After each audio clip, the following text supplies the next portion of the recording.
আইটিউব India চ্যানেলে স্বাগত।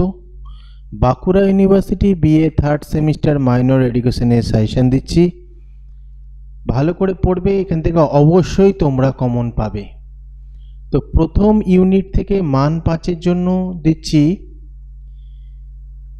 শিক্ষামূলক সমাজবিজ্ঞানের প্রকৃতি সংক্ষেপে আলোচনা করো, সমাজবিদ্যার অর্থ লেখো। এই দুটোর মধ্যে থেকে অবশ্যই একটা 5 নম্বর কমন পাবেই পাবে। মান 10-এর জন্য এই অধ্যায় থেকে পড়বে শিক্ষার সমাজবিদ্যা বলতে কি বোঝো, অথবা শিক্ষাশ্রয়ী সমাজবিজ্ঞান বলতে কি বোঝো। শিক্ষাশ্রয়ী সমাজবিদ্যার পরিধি সংক্ষেপে আলোচনা করো। পরের প্রশ্ন, শিক্ষা সমাজবিদ্যা বলতে কি বোঝো, শিক্ষা ও সমাজবিদ্যার মধ্যে পারস্পরিক সম্পর্ক আলোচনা করো। দেখো এখানে প্রশ্নটা দেখো এখানে দিয়েছি, এই দুটোর মধ্যে 5 নম্বর তোমরা অবশ্যই কমন পাবে।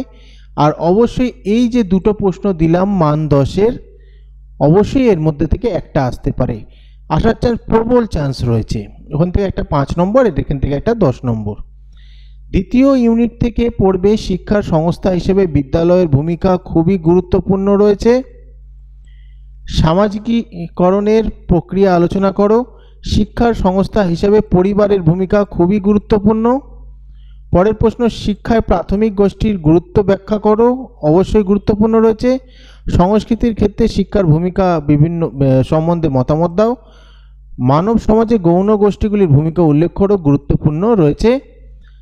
সাংস্কৃতিক মন্থরতা, সবকটা কোশ্চেনই গুরুত্বপূর্ণ, তার মধ্যেও যেটা সবচেয়ে বেশি গুরুত্বপূর্ণ সেটাগুলো আমি বলে দিলাম। মান 10-এর জন্য পড়বে সমাজবিদ্যায় সংস্কৃতি কি, শিক্ষায় সংস্কৃতির প্রভাব আলোচনা করো। সামাজিক গোষ্ঠী কি, শিক্ষায় গৌণ গোষ্ঠীর গুরুত্ব ব্যাখ্যা করো। সামাজিক গোষ্ঠী কি, এর শ্রেণীবিভাগ করো। প্রাথমিক গোষ্ঠীর বৈশিষ্ট্য লেখো। এখানে 10 নম্বর কিন্তু তিনটেই পড়বে, তিনটেই গুরুত্বপূর্ণ রয়েছে। 10 নম্বর তিনখানাই তোমাদের পড়তে হবে। পরে রয়েছে ইউনিট 3-তে মান 5-এর জন্য সামাজিক পরিবর্তনের ক্ষেত্রে প্রভাব বিস্তারকারী উপাদানগুলি আলোচনা করো। সামাজিক স্তরবিন্যাসের অর্থ লেখো। সামাজিক গতিশীলতার ধারণা দাও। এর মধ্যে 2 আর 3টা বেশি গুরুত্ব দেবে। মান 10-এর জন্য পড়বে সামাজিক পরিবর্তনে শিক্ষার ভূমিকা আলোচনা করো, খুবই গুরুত্বপূর্ণ। সামাজিক পরিবর্তনের অর্থ লেখো, এর প্রকৃতি আলোচনা করো।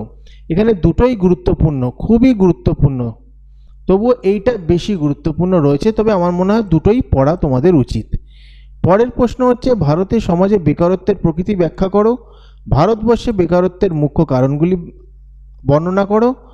জনসংখ্যা বিস্ফোরণ শিক্ষার পারস্পরিক সম্পর্ক আলোচনা করো। বেকারত্ব কিভাবে শিক্ষাকে প্রভাবিত করে। জাতীয় অসংহতির কারণগুলি আলোচনা করো। এখানে বেকারত্ব দিয়ে যতগুলো কোশ্চেন আছে প্রত্যেকটা কোশ্চেনই কিন্তু গুরুত্বপূর্ণ, অর্থাৎ 1-এরটা, 2-এরটা, 4-এরটা। মান 10-এর জন্য একটা দিয়েছি, একটাই পড়ে যাবে ভালো করে। ভারতবর্ষের দারিদ্রতার প্রধান কারণগুলি আলোচনা করো। দারিদ্রতা দূরীকরণে শিক্ষার ভূমিকা বিবৃত করো, অথবা ভারতবর্ষে দারিদ্রতার মুখ্য কারণগুলি বর্ণনা করো। এই হলো তোমাদের সাজেশন, ভালো করে পড়বে। আশা করছি এখান থেকে তোমরা সকল কোশ্চেন কমন পাবে।